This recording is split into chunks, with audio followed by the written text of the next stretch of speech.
नमस्कार, म प्रकाश। यतिखेर म मार्दीमा छु। मार्दीमा एउटा दिदीको सानो चिया पसल रहेछ। उहाँको स्ट्रगलको बारेमा म बताउने गइरहेको छु। दिदी, तपाईँको नाम चाहिँ? नमस्ते। तपाईँको नाम? मेरो नाम कविता छेत्री। अनि तपाईँ अहिले बसोबास कहाँ गर्नु भएको छ दिदी तपाईँले? म चाहिँ मेरो घर चाहिँ सिदिङ हो। सिदिङ। म बस्ने पोखरा। तपाईँ बस्ने पोखरा। अनि फ्यामिलीमा चाहिँ तपाईँको दिदी? मेरो फ्यामिलीमा दुईटा छोरा एउटा छोरी। बुढा। बुढाले के गर्नुहुन्छ अहिले? बुढा ड्राइभर। ड्राइभर हुनुहुन्छ। Okay okay. अनि तपाईँ यो ठाउँमा बस्नु भएको अहिले तपाईँलाई कति टाइम भयो दिदी? म लगभग 4 पुरा भएर 5 मा लाग्यो। 5 साल भइसक्यो तपाईँलाई? 4 पुरा भएर 5 मा लाग्यो। ए, अनि यो ठाउँमा आउँदाखेरि तपाईँलाई सपोज अब हामी त न्यू भयौँ, हामीलाई त हल्का सफोकेसन भइरहेछ, सास लिनमा हल्का डिफिकल्ट भयो। तपाईँलाई पनि यस्तो केही हुन्छ र दिदी? हुन्छ नि बाबु, कहिले काहीँ हुन्छ। सास फेर्न गाह्रो हुने, टाउको दुख्ने, छाती दुख्ने, त्यहाँबाट हिँड्दा सास बढ्छ। ओके। अब कोही हुँदैनन्, कहिले काहीँ त एकदमै गाह्रो हुन्छ। अब के गर्ने, आफ्नो व्यापारै यस्तो छ। अनि तपाईँले दिदी यो ठाउँमा बिजनेस हाल्छु भनेर तपाईँलाई दिमाग चाहिँ आयो कसरी? एटलिस्ट तपाईँ त पोखराको मान्छे भन्नुभयो, अनि त्यहाँबाट नि यो त धेरै टाढा हो नि। अनि तपाईँलाई यो ठाउँमा तपाईँ हाल्छु भनेर तपाईँले कसरी सोच्नुभयो कि? कुनैले तपाईँलाई सजेस्ट गर्यो कि तिमी यो ठाउँमा हाल यस्तो उस्तो भनेर? यस्तो थियो के अरे, हामी चाहिँ पोखरै बस्थ्यौँ। हजुर। अनि मेरो चाहिँ बुढा अब कसरी आउनुभयो थाहा भएन है। हजुर। कसरी आउनुभयो, उहाँले यस्तै बनाएर बस्नु भएर छ। अनि उहाँले बनाएर बसेपछि अनि पछि फेरि उहाँ जानुभयो। अनि उहाँ गएपछि फेरि गाडी साडी लिएपछि अनि ऊ चाहिँ गाडीतिर लाग्नुभयो। म चाहिँ यता व्यवसाय। अनि 12 महिना यता बस्नुहुन्छ कि सालको तपाईँको कुनै सर्टेन टाइम छ, कुनै मन्थ सिजनको अनुसार बस्नुहुन्छ कि? सपोज कुनै समयमा बारिसको समयमा त स्नोफल हुन्छ धेरै, त्यो टाइममा नि हजुर यता नै हुनुहुन्छ र? चैत वैशाख जेठ मेन सिजन हो, यति बेला स्नो हुनुपर्ने हो। हजुर। यति बेला स्नो खासै भएन। पोहोर त तपाईँको यति खाट पर्थ्यो, अहिले हिउँनै परेन, पानी पनि परेन। अनि पानीको धेरै अभाव छ, दुःख छ। हामीले पानी तल हाइकिङबाट बोक्नुपर्छ। हजुर।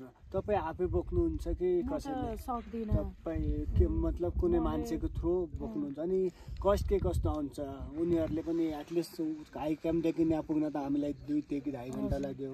अब पानी सपोज कुनै सामान ल्याएर आउन त धेरै टाइम लाग्छ। के कस्तो तपाईँलाई बेनिफिट हुन्छ या तपाईँले के कस्तो गर्नुभएको छ? ल्याउनु भयो भने पैसा दिने हो, बोकेको पैसा दिने हो, सामान ल्याएको पनि पैसा तिर्ने हो, सबै यताउति पैसा तिर्ने। अब सधैँ म त सिजन हुन्छ, सिजनमा वर्षको 3 महिना सिजन, 3 महिना बन्द, 3 महिना सिजन, 3 महिना बन्द हुन्छ। हजुर। प्राय म यहाँ एक्लै बस्छु, सबैजना झर्नुहुन्छ, हाइकिङ गर्नुहुन्छ। म यहाँ बस्दा त तपाईँ एक्लै यो ठाउँमा बस्नुहुन्छ, तपाईँलाई डर भयो भन्ने कुनै कुरा लाग्दैन र? डर त कति हुन्छ नि। पहिला उ त्यहाँ एउटा भगारी र प्यास्टीले बेरेको थियो। हजुर। उता कता? त्यो डिलमा थियो। हजुर। अनि रातभरि कोही बेला चाहिँ हिउँचित्ते आएर सुत्न दिएन, कोही बेला भालु आएर सुत्न दिन्थेन, कोही बेला 12 बजे गडम बुट बजाउँदै आउँथ्यो। अनि कति रात त बाबु मैले आँखा चिम्मा नगरी मेरो रात कटेको छ क्या। जत एक्लै बस्दै नबस्दै किन त्यस्तो घमण्डी गरेर बस्यो भन्छ नि। तर मलाई त अहिले त बानी भइसक्यो बस्दा। हुन त तपाईँलाई 4 साल भनेपछि त ह्याबिट नै बसिसक्यो। अनि तपाईँले सपोज अहिले यता टुरिस्टहरू आउनुहुन्छ, नेपाली सिटिजन पनि आउनुहुन्छ, अनि तपाईँले के प्रफिटमा हुनुहुन्छ कि अहिले दिदी लसमा हुनुहुन्छ? तपाईँको बिजनेसको घाटा फाइदा ठिकै छ बाबु। आफूले दुःख गरे अनुसार, मेहनत अनुसार। अब व्यवहार भन्ने कुरा सधैँ एकै नास हुँदैन। कहिले हुन्छ कहिले हुन्न, खुसी हुनुपर्छ। एक दिन नभए यस्तो बिजनेस भनेको दिदी कहिले चाहिँ फाइदा कहिले चाहिँ नोक्सान हुन्छ, लेकिन मान्छेले सन्तुष्ट बुझाउने हो। लेकिन एक्चुअली तपाईँले यस्तो स्ट्रगल गर्नु भएको छ, नोक्सान भएपछि दुःखी त लागिहाल्छ नि दिदी। त्यत्रो ठाउँबाट सामान बोक्नुपर्छ दिदी। ठिकै छ बाबु। अब मलाई त यस्तो खुसी लाग्छ, हजुर मलाई आएर खाइदिनु खुसी लाग्छ। पैसा मात्रै ठुलो कुरा होइन नि त। हजुर हजुर पैसा मात्रै ठुलो कुरा यस्तो हो कि मायाले दुइटा कुरा गरिदियो बेटर त्यो नै राम्रो लाग्छ कि। अब यस्तो हुन्छ कुनै कुनै मान्छेहरू पनि आएपछि रुडले मतलब नराम्रो तरिकाले बोलेपछि हल्का नराम्रो लाग्छ है। यस्तो भएको छ तपाईँको लाइफमा कहिले? म त सितिमिति मेरो त त्यस्तो परे होइन। मलाई त म त अहिले यहाँ बसेको 4 वर्ष पुरा भएर नि 5मा लागिसक्यो। मलाई त अहिलेसम्म यस्तो भन्ने मान्छे चाहिँ को छैन। जो पनि तपाईँ एकदमै दयालुहरू के। तपाईँ यस्तोमा बस्नुभएको, उस्तोमा बस्नुभएको, तपाईँ यस्तो हामीलाई तपाईँलाई पैसा दिएर खायो भने फ्रीमा दिए जस्तो लाग्यो भन्नुहुन्छ। मलाई त अहिलेसम्म तपाईँलाई दुःखै छ नि आइमी केटी यस्तोमा बस्नुभएको छ भन्नुहुन्छ। मलाई चाहिँ धेरै सबैजना यहाँ अहिलेसम्म कति यत्रो वर्षमा चाहिँ तर सब दयालु आउनुभएको छ क्या।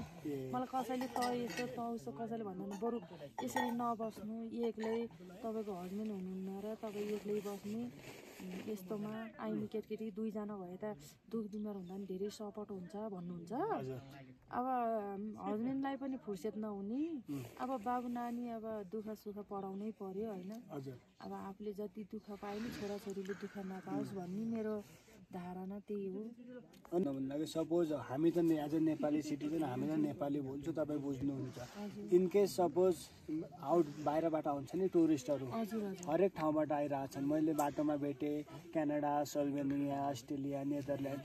ल्याङ्ग्वेजमा इस्यु भइरहेछ, मतलब भाषामा कहिलेकाहीँ उनीहरूले यो दियो भन्दाखेरि तपाईँले यो दिनुभएको हुन्छ कहिलेकाहीँ? त्यो चाहिँ भएन, भएको छैन। सिधै मैले सोध्छु हजुर के दिने भनेर सोधेपछि उहाँले भन्नुहुन्छ, हातले इसाराले देखाउनुहुन्छ, तपाईँ बुझ्नु के अरे होइन मुखले भन्नुहुन्छ।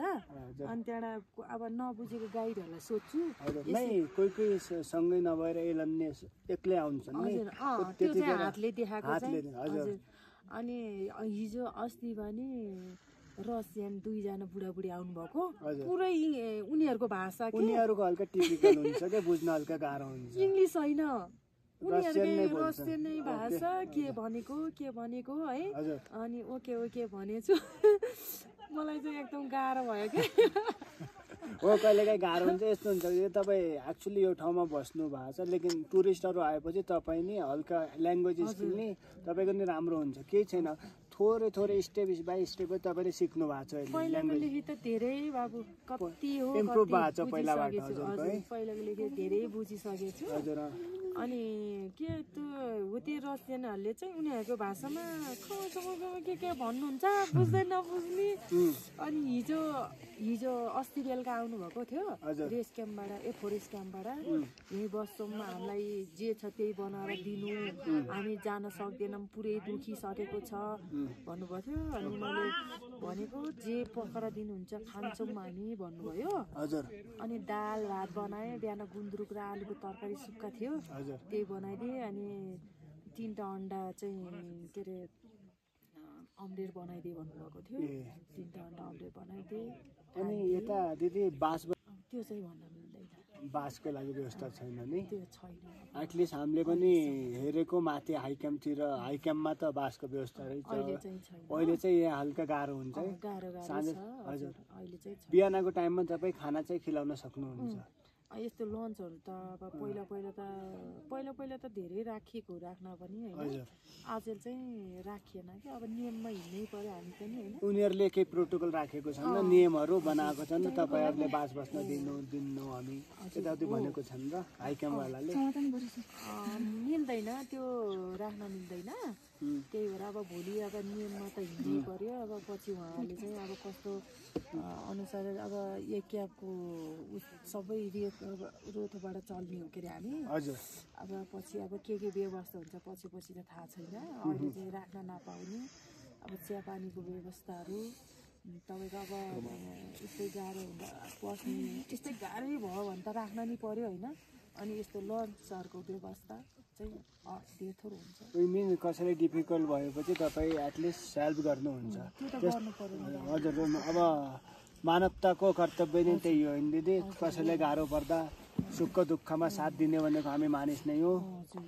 त्यही भनेर नै अब धेरैले भन्नुहुन्छ कतिजना त यहाँ अल्टिच्युड लाएर पल्टिनुहुन्छ हजुर नपल्टिनु म गार्लिक सुपहरू बनाइदिन्छु त्यो खानु हल्का ठिक हुन्छ हजुरलाई भन्छु हजुर अनि बिस्तारै खाइदियो तपाईँले धेरै हेल्प गर्नुभयो मलाई यस्तो आनन्द आयो तपाईँ भगवान् भएर बस्नुभएको छ यहाँ कतिले बुझ्नु चाहिँ धेरै त्यो भन्नुहुन्छ क्या हामीले पैसाले तिर्यो नि फ्रीमा खाए जस्तो भयो यस्तोमा बचाउनु नै दिदी हजुरले त्यति नै गर्नु भनेको उनीहरूको लागि बहुत धेरै हेल्पफुलको कुरा हो के दिदी अब सबै हिँड्न सक्ने त अब कहाँ सकिन्छ व्यवहार दिदी गर्छन् हामी नै नेपाली हो हामीलाई यहाँ पुग्न कत्रो टाइम लाग्छ अनि दिदी यता सपोज कसैलाई गाह्रो पर्यो इनकेस सास लिनमा दिक्कत प्रब्लम आइरहेछ कसै बेहोस भयो भने यता हाई क्याम्पतिर कुनै हस्पिटल मेडिकल कुनै छ र यता यता केही नै छैन है त्यस्तो केही भयो यस्तो इमर्जेन्सीमा के छ हेली बोलाइदिनुहुन्छ हेली हुन्छ हेली आउँछ हाइकेममा हाई क्याम्पमा हेली हुन्छ हजुर अनि त्यस्तै इमर्जेन्सी अब इनकेस चाहिँ केही भइहाल्यो भने नि हजुर हाइकेममा फोन गरिदिनुहुन्छ अनि हेलीले